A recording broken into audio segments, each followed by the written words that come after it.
दोस्तों नमस्कार, मैं राम सूरत यादव। अरविंद केजरीवाल की बिल होते होते आखिरी क्षणों में उनकी बिल क्यों नहीं हो पाई, इसके पीछे का रहस्य क्या है? क्या एक तरीके से बीजेपी ने बहुत बड़ा खेला कर दिया? क्या बीजेपी को लग रहा था कि अरविंद केजरीवाल जेल से बाहर आ जाएंगे तो शेष बचे जो है 4 चरणों में क्या बीजेपी को बहुत बड़ा नुकसान हो सकता था? और यही कारण है कि आपने देखा है कि पिछले हफ्ते बहुत जोरदार जो है अरविंद केजरीवाल के मामले में अभिषेक मनु सिंघवी ने बहस किया था और मैराथन बहस 2 दिन चली थी और पूरी तरीके से सुप्रीम कोर्ट ने स्पष्ट संदेश दे दिया था कि हम जो है अरविंद केजरीवाल की जमानत पर राहत देने के लिए विचार करेंगे। अब पूरी तरीके से पूरे देश को आश्वस्त लगभग ये उम्मीद और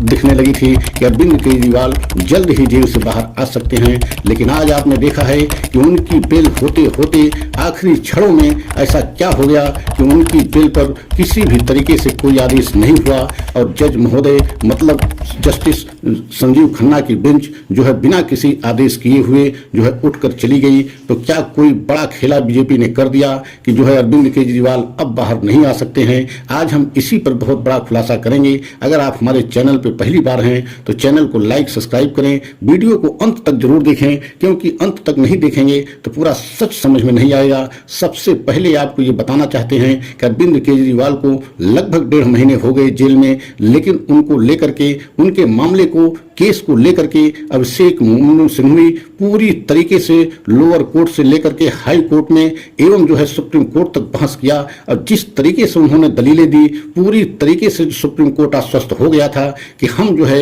अरविंद केजरीवाल को राहत देंगे और उनको जो है चुनाव को देखते हुए हम उनको जमानत देंगे और उनका भी अधिकार बनता है कि वो अपने पार्टी के मुखिया हैं और चुनाव में जो है अपने पार्टी का जो है चुनाव प्रचार प्रसार कर सकते हैं। लेकिन आपने देखा है कि जो है ईडी की तरफ से हमेशा यस्सी राजू जो एडवोकेट हैं वो पक्ष रखते रहे, लेकिन क्या यस्सी राजू का पक्ष एक तरीके से कमजोर पड़ता रहा और यही कारण है कि भारत सरकार को लगा, खासकर मोदी सरकार को लगा कि कहीं अरविंद केजरीवाल जो है बाहर आ गए तो बीजेपी को बड़ा नुकसान हो सकता है। आने वाले अभी 4 चरणों के चुनाव शेष हैं, तो यही कारण था कि आज जो है भारत सरकार के सबसे बड़े एडवोकेट जनरल मतलब तुषार मेहता स्वयं जो है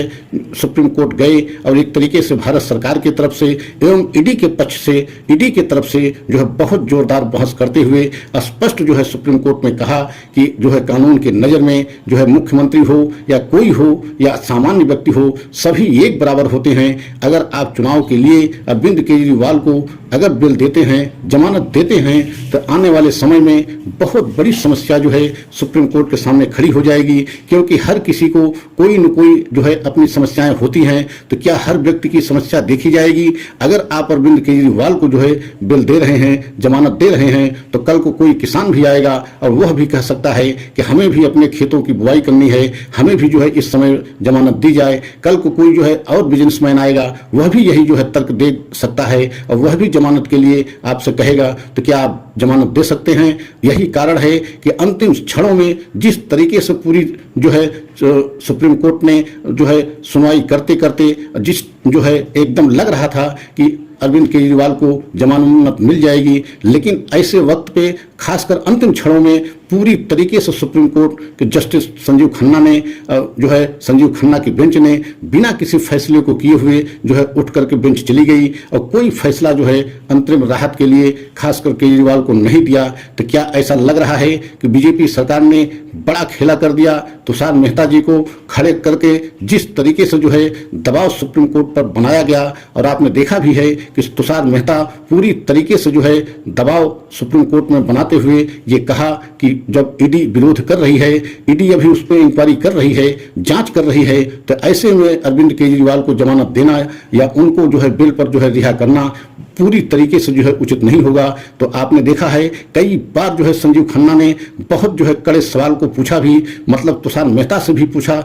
यस्सी राजू जो ईडी के वकील थे उनसे भी कई कड़े सवाल पूछे गए और ऐसा लग रहा था कि पूरी तरीके से जो है सुप्रीम कोर्ट तैयार है कि जो है अरविंद केजरीवाल की जमानत आज हो जाएगी। लेकिन अंतिम क्षणों में लगता है बीजेपी का जो है बहुत बड़ा खेला हो गया और पूरी तरीके से जो है अरविंद केजरीवाल को झटका लगा। आने वाले समय में क्या अरविंद केजरीवाल की जमानत हो सकती है या नहीं हो सकती है। अब यह विषय सस्पेंस का बन गया, क्योंकि 9 तारीख को सुनवाई के लिए सुप्रीम कोर्ट ने कहा है। अब देखना यह है कि सुनवाई 9 को होती है कि नहीं होती है, या मामला और आगे जाता है। लेकिन इतना तो तय है कि बीजेपी किसी भी कीमत पर नहीं चाह रही है कि अरविंद केजरीवाल ऐसे समय में जो है बाहर आए और प्रचार प्रसार करें जिससे बीजेपी का जो है नुकसान हो, और पूरी तरीके से पूरे देश में संदेश चला जाएगा कि देखिए अरविंद केजरीवाल गलत तरीके से जेल भेजे गए थे और वह जो है शराब घोटाले में शामिल नहीं है, और इसका पूरा फायदा जो है इंडिया गठबंधन को मिल सकता है। यही कारण है कि बीजेपी